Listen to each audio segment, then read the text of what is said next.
نناقش موجة الاستحواذات والاندماجات المحمومة في الاثني عشر شهرا الأخيرة في قطاع النفط الصخري الأميركي، والتي وصلت قيمتها إلى نحو 250 مليار دولار.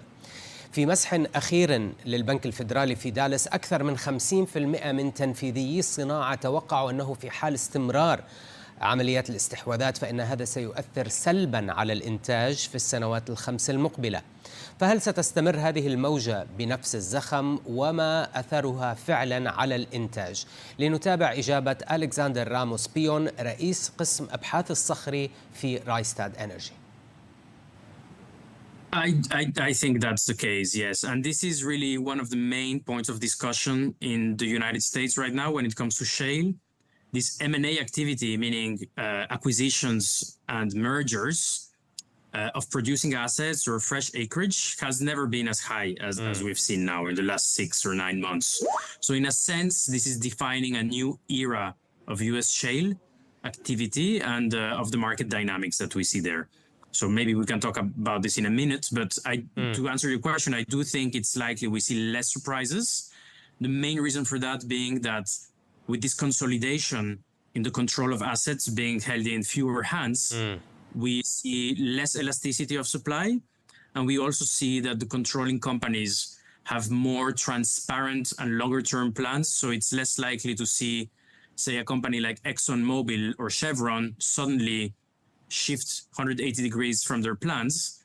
Whereas, recently, when you had more companies that were smaller family owned, they could do, the unexpected, and that led to a large number of surprises.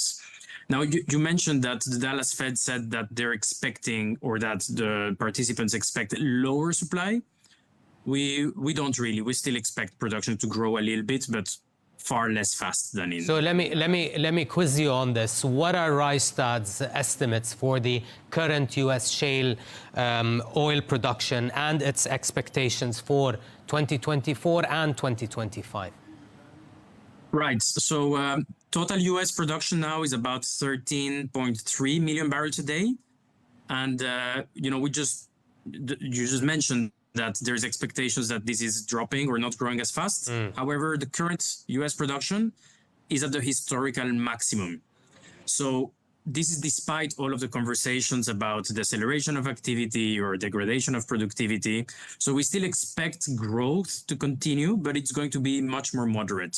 If we're at 13.3 now, we might end 2024 at 13.4. So maybe 150,000 barrels a day more than today. Then in 2025, probably we might exit that year at 14 million barrels a day. So that means that, you mentioned it earlier, in 2023, we saw growth of 1 million barrels a day. In 24 on average, and in 25, it's going to be closer to 300, maybe 350,000 barrels a day. And that's total US, right? So shale is growing, maybe by a little bit more than that. And then you have declines on the legacy assets. Yeah. So shale alone is about 9.5 million barrels a day. And we expect that to reach 10 million barrels a day early next year, early 2025. So definitely lower pace of growth, but still some growth.